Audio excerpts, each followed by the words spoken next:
70 اونٹ کتنے؟ چلیں اندازہ بتائیں کہ ایک اونٹ کتنا وزن اٹھا لیتا ہوگا، اندازہ بتائیں۔ ایک صاحب کی آواز نکلی کہ 400 کلو تک وزن اٹھا لے گا، چلو آپ اس کا آدھا کر لو، 200 کلو کر لو، میں کہتا ہوں صرف سمجھنے کے لیے 70 اونٹ کتنے؟ 70 اونٹوں پہ قارون کے خزانوں کی چابیاں ہوتی تھیں۔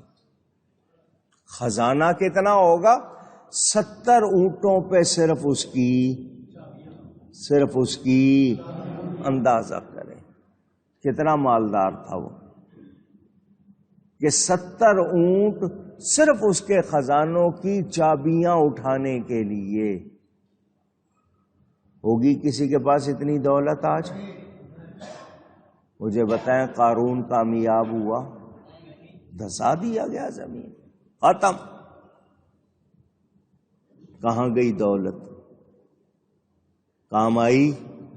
وہ کامیاب ہوا نہیں۔ اچھا جی، بادشاہی طاقت، نمرود سے زیادہ طاقت والا، بڑا روئے زمین کا بادشاہ نمرود، کتنی طاقت، اس کی جتنی فوج آج سوچ بھی نہیں سکتے آپ، اتنی بڑی اس کی فوج ہوتی تھی۔ میں نے جب ذکر آیا تھا تفسیر میں آپ کو بتایا۔ ادھر دولت دیکھنی ہے قارون کی دیکھ لو، طاقت دیکھنی ہے نمرود کی دیکھ لو، دونوں میں سے کوئی کامیاب ہوا؟ اس نمرود کو اللہ نے لنگڑے مچھر سے مروایا۔ اتنے طاقتور کو کون سے مچھر سے؟ لنگڑے مچھر سے اللہ نے مروایا۔ کامیاب ہوا وہ؟ نہ دولت والا نہ طاقت والا۔ ہاں، ایک حضرت بلال حبشی، پیسے نہیں تھے ان کے پاس، کوئی عہدہ نہیں تھا ان کے پاس، مگر چلتے زمین پر تھے، ان کے چلنے کی آواز جنت میں سنی جاتی تھی۔ اللہ یا رسول، چل زمین پہ رہے ہیں، آواز جنت میں آ رہی ہے۔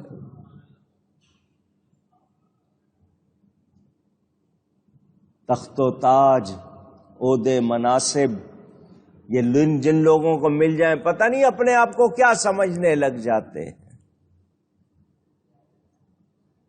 حضرت خواجہ فرید الدین عطار رضی اللہ تعالی، بہت بڑے ولی اللہ، تاتاریوں نے حملہ کیا، آپ کے پاس پیالہ رکھا ہوا تھا، آپ نے پیالہ الٹ دیا، حملہ رک گیا۔ حملہ اللہ نے طاقت دی ہے اپنے پیاروں کو یا نہیں دی؟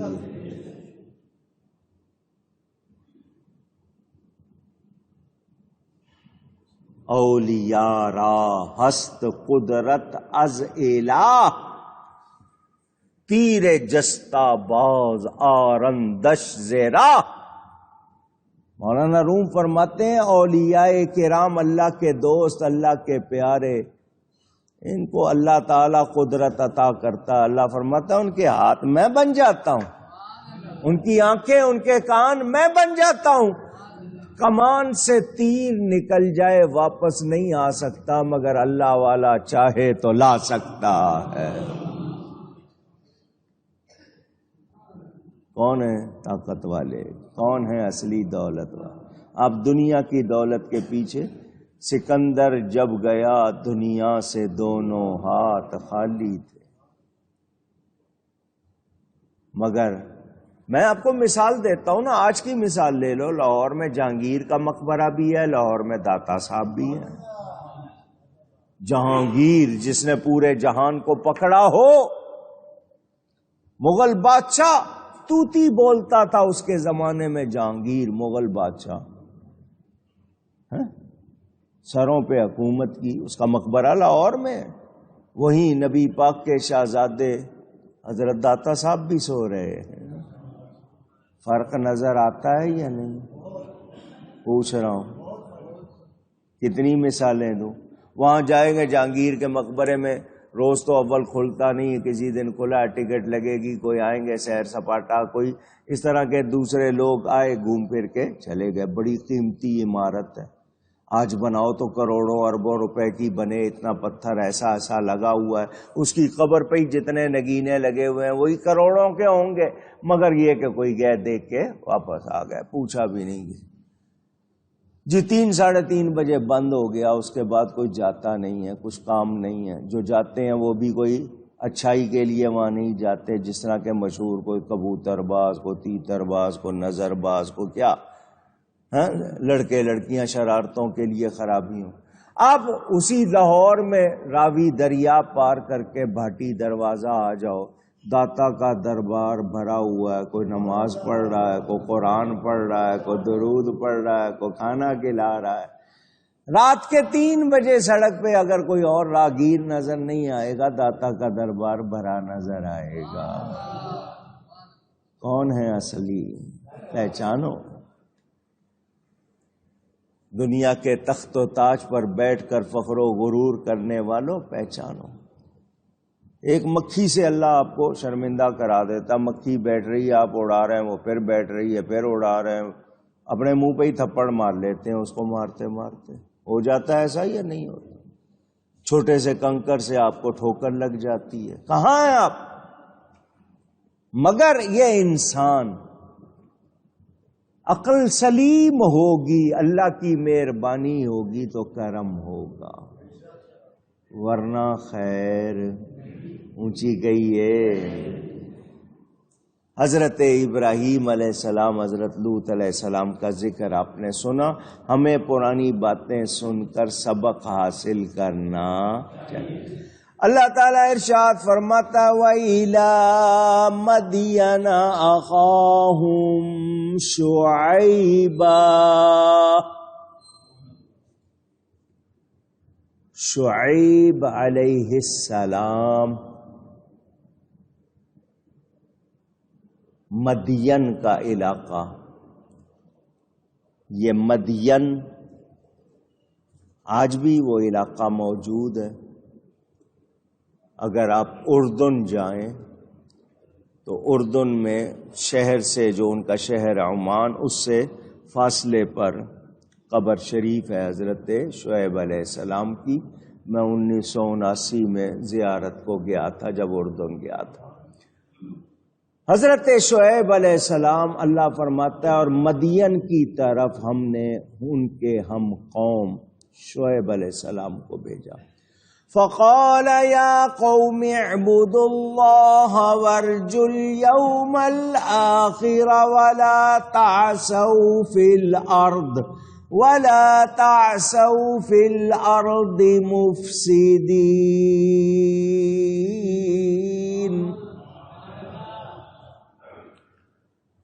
حضرت شعیب علیہ السلام مدین کی طرف آئے تو انہوں نے فرمایا اے میری قوم، اللہ کی عبادت کرو. کس کی عبادت کرو؟ پھر کہیے گا اللہ کے سوا کوئی عبادت کے لائق نہیں. اور پچھلے دن کی امید رکھو. پچھلے دن کی یعنی قیامت کا دن مومن کے لیے امید کا دن ہے، کافر کے لیے خوف کا دن ہے. پچھلے دن کی امید رکھو، آخری دن کی امید رکھو، اور زمین میں فساد نہ پھیلاتے پھرو، یعنی زمین میں فساد نہ پھیلاؤ. یہ حضرت شعیب علیہ السلام. ہم قوم کا مطلب میں نے آپ کو پہلے بھی بتایا. لوگ جس طرح کہلاتے ہیں جی یہ میمن ہے، یہ پھان ہے، یہ چودھری ہیں، یہ گجر ہیں، یہ جاٹ ہے، اس طرح لوگوں میں مشہور ہوتا ہے. تو آج آپ کے ہاں اس طرح کہا جاتا ہے جی قوم برادری. تو جو اس علاقے کے حوالے سے ہو، ضروری نہیں ہے کہ انہی کا رشتہ دار ہو یا انہی میں سے ہو. حضرت شعیب علیہ السلام قوم مدین کی طرف آئے. نسب کے لحاظ سے، خاندان کے لحاظ سے لوگ اپنا تعارف کراتے ہیں۔ حضرت شعیب علیہ السلام کہہ رہے ہیں یا قوم، کیا کہہ رہے ہیں؟ اے میری قوم، اے میری برادری، اے خاندانی طور پر مجھے پہچاننے والوں، دیکھ لو مجھے، اللہ کی عبادت کرو۔ کس کی عبادت کرو؟ تمام نبی یہی پیغام لائے کہ عبادت کے لائق اللہ کے سوا کوئی نہیں، اسے وحدہ لا شریک مانو کہ وہ ایک ہے، اس کا کوئی کسی طرح شریک نہیں ہے۔ اور قیامت کے دن کے لیے نیک امید رکھو۔ قیامت کو یوم آخر کہا جاتا ہے، یعنی آخری دن ہے وہ اس دن جو کچھ سب کا انجام سب ہو جائے گا۔ اس دن کے لیے ایسے نیک کام کرو جن سے تمہیں فائدہ ہو، اس دن تم رسوا نہ ہو، اس دن تمہارا بھلا ہو۔ اور فساد، خرابی، برائی زمین میں مت پھیلاؤ۔ میرے دوستوں اور بزرگوں، قرآن کہتا ہے زمین میں فساد، زمین میں فساد۔ یہاں پر حضرت شعیب علیہ السلام قوم سے فرما رہے ہیں آخری دن، قیامت والا دن آئے گا۔ کافروں کو خوف، مسلمانوں کو امید رکھنی چاہیے۔ جو نیکی ایمان والے ہیں اس دن ان کا بیڑا، اور جو ایمان والے نہیں ہیں اس دن ان کے لیے کوئی خیر نہیں۔ ایک مسلمان کو کیا سوچنا چاہیے کہ اللہ تعالی جنت میں جانے کا سب سے پہلے جس کو حکم دے گا وہ میں ہوں۔ وہ ہر انسان کو، ایمان والے کو کیا سوچنا چاہیے؟ قیامت کے دن اللہ تعالیٰ فرمائے گا جاؤ جنت میں، تو جس کو سب سے پہلے فرمائے گا وہ اونچی کہیں، اور یہ بھی اس کو خوف ہونا چاہیے کہ اللہ جس کو سب سے پہلے فرمائے گا جاؤ جہنم میں، وہ بھی یہ دونوں بیم و رجا، امید اور خوف کے درمیان، خوف اور رجا کے درمیان بندے کا حال ہونا چاہیے۔ نہ ہی اتنی امید ہو کہ عمل ہی چھوڑ دے پر بخشا گیا، اور نہ ہی اتنا خوف ہو اس کو کہ وہ اپنے آپ کو امید سے ہی محروم کر لے۔ وہ میرے حضرت صاحب قبلہ یہ شعر شیخ سعدی کا بہت پڑھا کرتے تھے، شنیدم کے در روز امید و بیم، شنیدم کے در روز امید و بیم، بدارا بنے کاں ببخشد کریم، بدارا بنے کاں ببخشد کریم۔ سنا ہے کہ وہ جو دن ہے خوف اور امید کے درمیان والا، یعنی قیامت کا دن، اس دن برے جو ہیں وہ نیکوں کے صدقے بخشے جائیں گے، برے جو ہیں وہ نیکوں کے صدقے بخشے جائیں گے۔ تو ہمیں درمیانی حالت، لیکن کافر جو ہے وہ مانتا ہی نہیں ہے اس دن کو، قیامت کے دن کو مانتا ہی نہیں ہے، تو ان کا الگ معاملہ۔ مجھے اور آپ کو بتا دیا گیا کہ ہمیں اللہ کی پکڑ سے ڈرنا۔ اچھا جی، دوسری بات، زمین میں فساد نہ پھیلاؤ۔ یہاں یہ ذکر ہے، آگے قرآن کی ایک اور آیت جو میں نے شاید پچھلے جمعے پڑھی ہوگی، اللہ فرماتا ہے فَاذْكُرُوا آلَاءَ اللَّهِ وَلَا تَعْثَوْا فِي الْأَرْضِ مُفْسِدِينَ۔ پس یاد کرو اللہ کی نعمتوں کو اور زمین میں فساد نہ پھیلاؤ، نہ مچاتے پھرو۔ ادھر حکم اللہ کی نعمتوں کو یاد کرو، زمین میں فساد نہ۔ کیا مطلب جو جائز کام ہے ان کو غلط کہہ کے فساد نہ ڈالو، اچھی باتوں کو برا کہہ کے خرابی کی کوشش نہ کرو۔ آج بھی یہی ہے، نیکی کی بات کریں تو فوراً جناب آپ پر فتوے لگیں گے، آپ کو جناب ڈرائے گورنمنٹ ہوئے گی، اگر کسی نے برائی کی ہے ہم جواب دیں گے تو ہمیں پکڑتے ہیں، وہ جو جنہوں نے برائی ڈالی ہے ان کو پکڑتے نہیں۔ کیا ہے یہ؟ پڑھو قرآن کو، قرآن کا موضوع ہی انسان ہے، دنیا کیسے برتنی ہے یہ دین سکھاتا ہے، مگر ہم سیکھنے کی کوشش کرتے نہیں، ہم الٹا، ہمیں پالیسی چاہیے غیروں سے، یہود و نصارہ سے، ہنود و مجوس سے، ہم خدا اور رسول سے نہیں لے رہے، تو بتائیے فساد ہوگا یا نہیں ہوگا؟ اونچی اب جی فلانے ملک سے اتنے ارب ڈالر، فلانے ملک سے اتنے ارب ڈالر، جی امداد مل رہی ہے، جی انہوں نے ہمارے ساتھ قرضہ دیا ہے۔ قرضہ کس پہ دیا؟ سود پہ دیا، اور بڑے خوش ہو رہے کہ سود پہ قرضہ مل گیا۔ سود یہ وہ برائی ہے جس پر اللہ تعالیٰ نے فرما دیا یہ اللہ اس کے رسول کے ساتھ جنگ ہے، اس کے باوجود ہم خوش ہو رہے تو فساد ہوگا یا نہیں ہوگا؟ اونچی قانون وہ بنا رہے ہیں جو غیروں کو، کیونکہ ان سے پیسے لے رہے ہو، وہ کہتے ہیں یہ قانون بناؤ، ہم بنا جی اذان کی آواز کم کر دو، جی لاؤڈ اسپیکر پہ یہ بند کر دو، فلانی چیزیں بند کر دو، مسجدوں کے جناب یہ پابند کر دو، ہر طرف اسلامی ملک میں دین پر پابندیاں غیروں کو خوش کرنے کے لیے، تو یہ فساد ہے یا نہیں ہے؟ اونچی روزانہ بچے اغوا ہو رہے، پرواہ ہے حکومت کو کہ الیکٹرک مافیا بن کر جس طرح لوگوں کا خون چوس رہے ہیں؟ مسجد کو ہمارے 2.25 لاکھ روپے کا بل بجلی کا، اندازہ کرو، اسلامی جمہوریہ پاکستان میں فساد ہے یا نہیں؟ ایک آدمی کی تنخواہ 15 سے 20 ہزار ہے، اس کے گھر میں اگر 20,000 بجلی کا بل آ جائے گا کہاں جائے گا وہ؟ پرواہ ہے کسی کو؟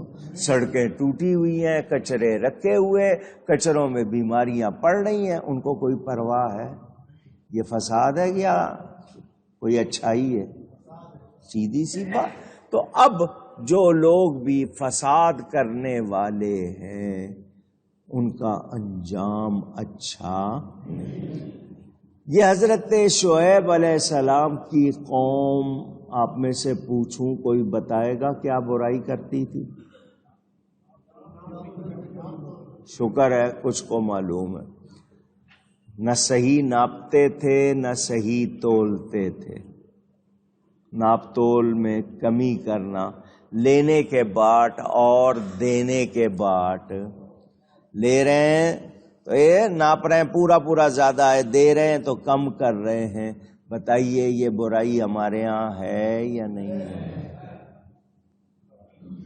پہلے نبیوں کے حال سن کے سیکھنا چاہیے۔ بس یہ آیت پڑھ رہا ہوں، باقی بیان اگلے جمعے۔ اللہ فرماتا ہے فَكَذَّبُوهُ فَأَخَذَتْهُمُ الرَّجْفَةُ فَأَصْبَحُوا فِي دَارِهِمْ جَاثِمِينَ۔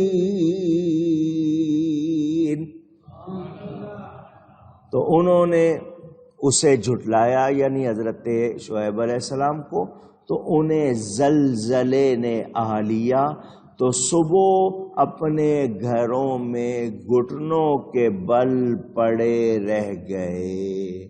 پکڑ ہوئی، سیکنڈ لگتے ہیں، سیکنڈ۔ کوئی بچاؤ ہو سکتا ہے؟ اللہ کی پکڑ آئے تو کوئی بچاؤ ہو سکتا ہے؟ تو ڈرو اس سے۔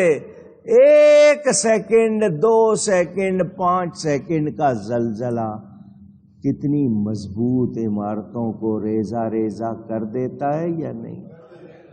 پوچھ رہا ہوں، اور کس بات پہ اکڑتے ہو؟ اللہ کی پکڑ سے ڈرو، اللہ کی پکڑ سے۔ ابھی اپنے قوم لوط کے فعل کے بعد سن لیا حضرت شعیب علیہ السلام، یہ بیان جاری ہے انشاءاللہ، باقی گفتگو آئندہ۔ گفتگو میں مجھ سے کہیں کوئی غلطی ہوئی ہو اللہ تعالی اس کے رسول صلی اللہ علیہ وسلم کی بارگاہ میں توبہ کرتا ہوں۔ وآخر دعوانا ان الحمد للہ رب العالمین۔